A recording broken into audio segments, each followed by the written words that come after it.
क्या कभी ऐसा होता है कि सुबह आंख खुलते ही सबसे पहला ख्याल फोन का आता है? अगर हाँ, तो ये कहानी शायद कुछ जानी पहचानी सी लगे। तो आज बात करते हैं हमारे और हमारे फोन के इस कॉम्प्लिकेटेड रिश्ते के बारे में। चलिए इस कहानी के मेन कैरेक्टर रवि से मिलते हैं।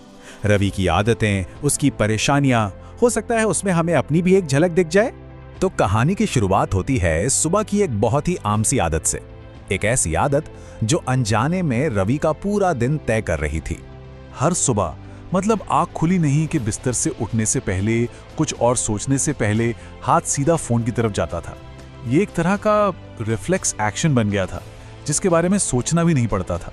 ऐसा नहीं था कि रवि के कोई सपने नहीं थे। इरादे तो बहुत नेक थे। उसे पढ़ाई करनी थी, अपने सपनों पर काम करना था। लेकिन असल में हो क्या रहा था? इरादा होता था किताब खोलने का, पर उंगलियां रील स्क्रॉल कर रही होती थी। ये एक ऐसी लड़ाई थी जो वो हर रोज, हर सुबह खुद से हार रहा था। और देखते ही देखते ये एक आदत नहीं रही, ये एक लूप बन गया, एक ऐसा चक्रव्यूह जिससे बाहर निकलना लगभग नामुमकिन सा लगने लगा था। और ये चक्रव्यूह शुरू होता था एक बहुत ही छोटे से वादे से जो वो खुद से करता था। बस 5 मिनट और देख लेता हूँ। जी हाँ, इरादा तो हमेशा बस कुछ मिनटों का ही होता था। लेकिन वो बस 5 मिनट कब 2 घंटों में बदल जाते थे, इसका एहसास तक नहीं होता था। समय बस मुट्ठी से रेत की तरफ फिसलता जा रहा था। और देखिए, इस डिजिटल आदत का असर अब असल जिंदगी पर साफ साफ दिखने लगा था। कॉन्फिडेंस कम हो रहा था, पढ़ाई में ग्रेड्स लगातार गिर रहे थे, और तो और घर वाले भी परेशान थे, टोकने लगे थे, दिन रात मोबाइल में ही घुसा रहता है। लेकिन फिर कहानी में एक ट्विस्ट आया, एक ऐसा ब्रेक जो उसने खुद नहीं लिया बल्कि किस्मत ने उसे दे दिया। हुआ यूं कि एक दिन उसका फोन अचानक बंद हो गया, बस खामोश। जिस चीज से लगातार शोर और नोटिफिकेशंस आ रहे थे वो एकदम शांत हो गई।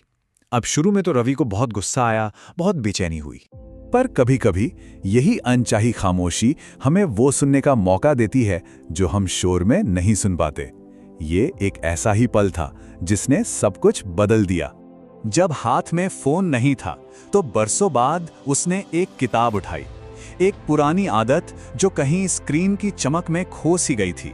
और उस किताब के पन्ने पलटते हुए उसे एक बहुत गहरी बात समझ आई कि ये डिवाइस सिर्फ उसका समय नहीं, बल्कि धीरे धीरे उसकी पूरी जिंदगी को ही खा रही थी। और बस यही वो तल था। इस एक एहसास के बाद रवि ने फैसला किया अपनी जिंदगी का कंट्रोल वापस अपने हाथों में लेने का।